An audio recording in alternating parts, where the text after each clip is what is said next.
구약의 에스라 7장입니다. 에스라 7장 1절부터 10절까지의 말씀을 찾겠습니다.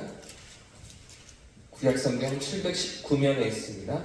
에스라 7장 1절부터 10절까지의 본문인데요. 1절부터 한 절씩 교독해서 읽겠습니다. 이 일 후에 바사왕 아닥사스다가 왕위에 있을 때 에스라라 하는 자가 있으리라. 그는 스라야의 아들이요 아사랴의 손자요 힐기야의 증손이요 살룸의 증손이요 사독의 5대손이요 아이도의 6대손이요 아마랴의 7대손이요 아사랴의 8대손이요 무라요스의 9대손이요 스라야의 10대손이요 시엘의 11대손이요 부기의 12대손이요 아비수아의 13대손이요 비느하스의 14대손이요 엘리아살의 15대손이요 대제사장 아론의 16대손이라.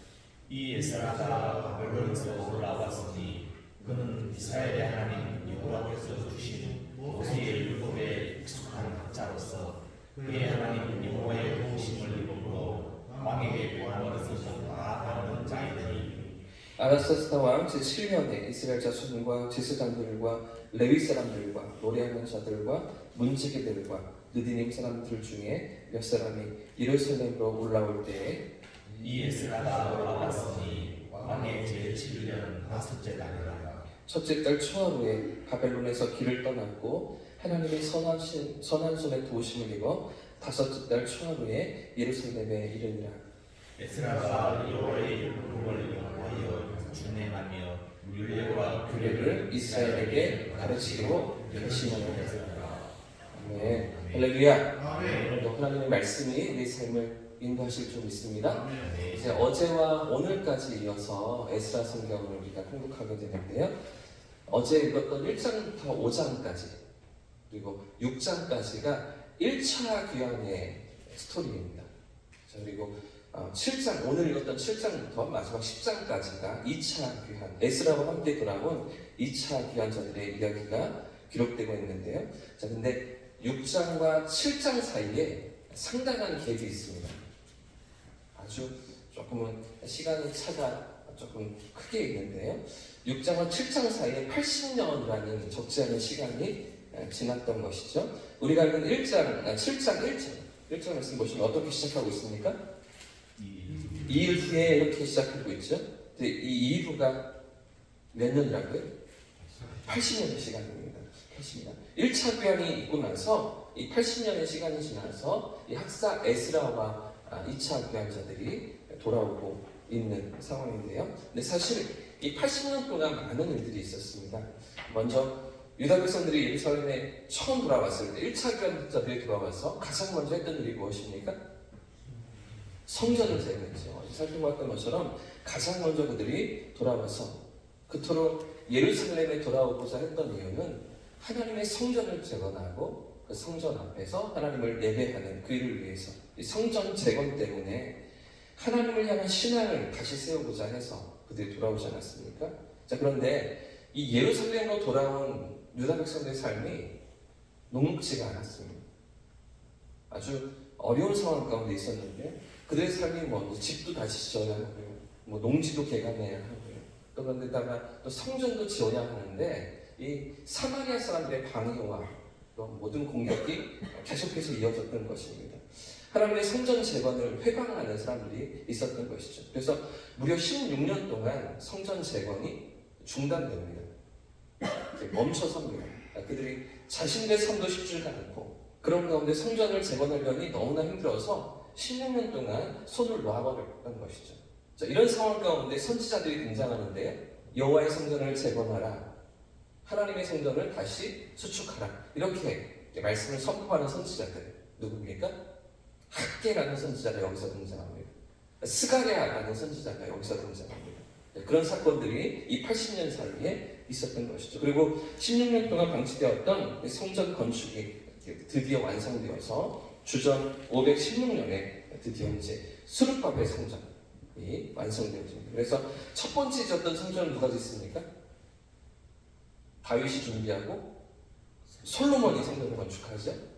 그 무너졌던 성전은 다시 두 번째로 짓는 게 이 수르바벨 성전입니다. 돌아온 백성들이 포로에서 돌아온 백성들이 총독이었던 스룹바벨과 함께 대제사장 여호수아와 함께 이렇게 성전을 건축하는 게 이제 두 번째 성전이고요. 그리고 마지막 또 세 번째 성전이 짓는 그런 인물이 있습니다. 예수님 당시에 헤롯 대왕이 그 유대인들의 환심을 사기 위해서 예루살렘을 다시 한번 증축하고 확장하죠. 그래서 솔로몬 성전, 스룹바벨 성전, 그리고 헤롯 성전, 이 세 번의 성전이 예루살렘에 지어지게 됩니다. 자, 이런 스토리가 80년 사이에 있고요. 또 80년의 이 시간 동안 또 한 사람이 등장합니다. 우리가 잘 아는 에스더가 이때 등장합니다. 그 예루살렘에서는 성전 건축을 이렇게 어려운 가운데 있었을 때 페르시아 제국 바사 제국에서는 에스더가 아닥사스다 임금의 왕비가 되는 스토리가 있죠. 아말렉 사람 하만이 등장하고요. 이 하만이 유다 사람들 다 죽이려고 몰살시키려고 계획하는 가운데 오히려 하나님의 역사로 하나님의 도우심으로 하만이 도리어 자기가 죽는 그런 사건들이 바로 이 시기에 벌어지게 됩니다. 아무튼 2001차 귀환한 스룹바벨과 유다 백성들이 이 스룹바벨 성전을 건축하고서 80년의 시간이 지나고 또 2차로 귀환한 학사 에스라와 유다 백성들의 모습이 7장부터 이제 시작되고 있는 것입니다. 자, 어제 말씀드린 것처럼 1차 귀환이 성전을 짓는 것에 그 핵심이 있다면 2차 귀환은 어디에 핵심이 있습니까? 신앙이죠. 성전을 지어놓고 이제 그 위에 신앙을 다시 세우는 그 일에 모든 관심이 있는 것입니다.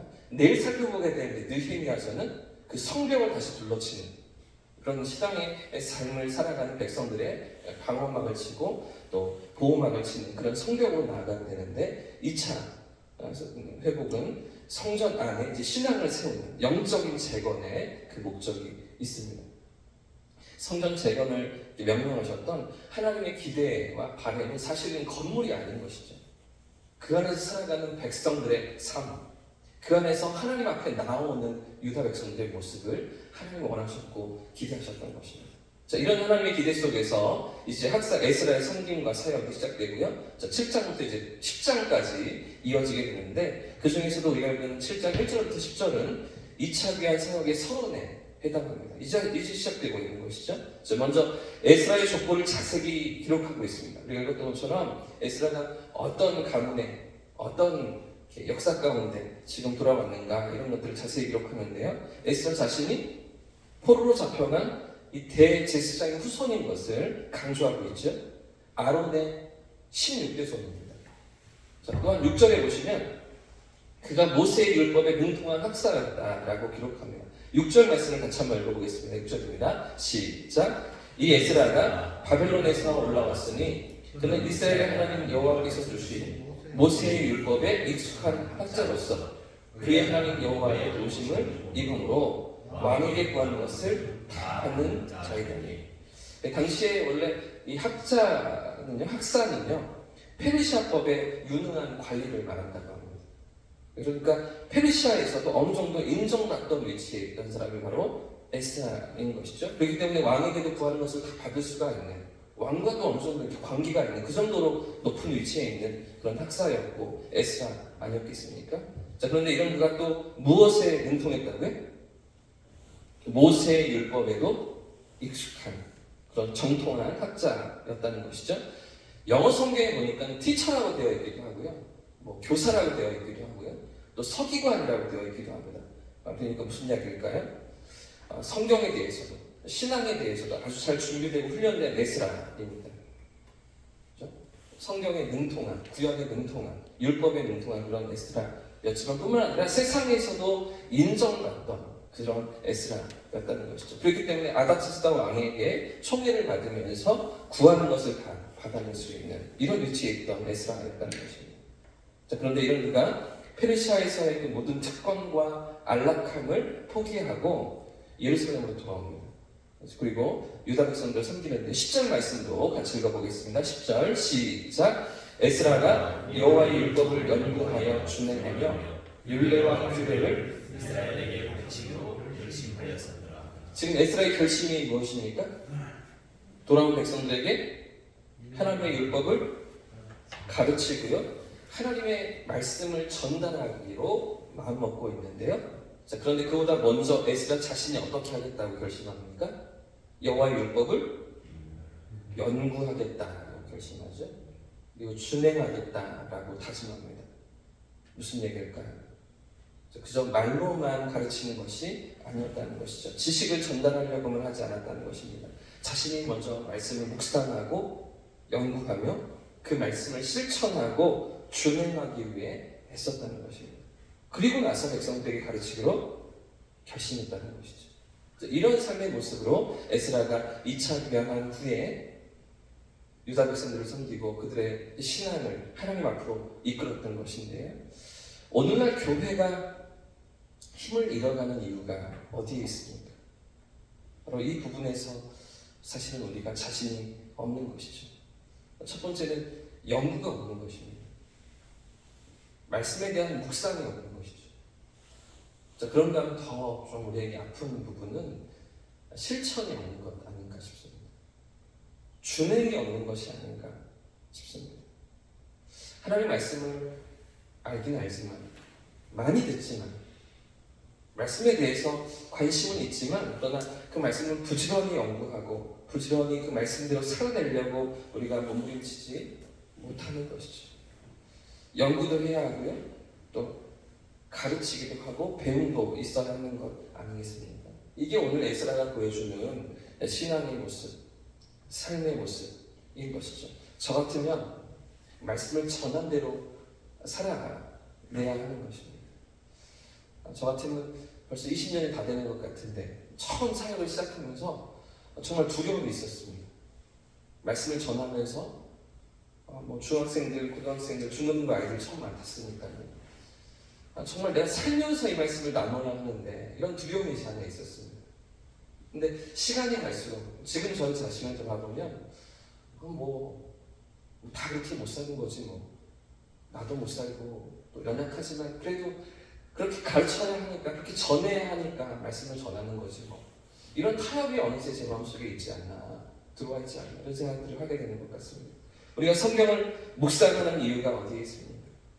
성경을 함께 통독하고 함께 읽어나가는 이유가 어디에 있습니까? 그저 지식이 아니죠. 그저 정보 전달이 아니죠. 말씀을 순종하기 위해서, 말씀대로 살기 위해서, 이 말씀도 통독하고 이 새벽에도 나오신 것 아니겠습니까? 말씀대로 준행하기 위해서 어떻게든 하나님 말씀의 인도하심을 따라보려고 우리가 애쓰는 것 아니겠습니까? 이런 거룩한 노력이 오늘 하루에 저의 삶 가운데 또 우리 성도님들의 삶 가운데 있으시기를 예수님 이름으로 축복합니다. 우리 삶의 자리에서 에스라처럼 이 말씀을 정말 연구하고요, 묵상하고요, 가까이 하고요, 또 이 말씀 앞에 살아내려고 몸부림칠 때 우리의 삶을 통해서 하나님의 일하심이, 하나님의 인도하심이 생생히 경험되시는 그런 하루가 되시기를 주님의 이름으로 축복합니다. 그런 가운데 에스라는 또 그 말씀을 백성들에게 가르치고 있죠. 어쩌면 이 새벽에 나오신 우리 성도님들은 그 말씀을 나누는 역할로 하나님을 세우신 분들이십니다. 교사로 세우시고요, 중직자로 세우시고요, 영혼들을 맡기시는 거죠. 우리가 시즌 축제를 지난주에 마치고 이제 또 새 가족들이 교회로 들어오시게 될 텐데 먼저 살아가는 분들이, 먼저 신앙을 가진 분들이 어떻게 살아가는지, 어떤 모습으로 교회 안에 서 있는지를 보면서 저들이 신앙을 배우지 않겠습니까? 연구하며 준행하고 그 말씀을 살아내는 삶을 보면서 어느새 가르치고 있는 겁니다. 신앙이 무엇인지 보여주고 있는 겁니다. 에스라처럼 그렇게 신실하게 거룩한 삶으로 하나님 앞에서 깨어있는 저와 우리 모두의 삶이기를 예수님 이름으로 축복합니다. 축원합니다. 함께 찬양하고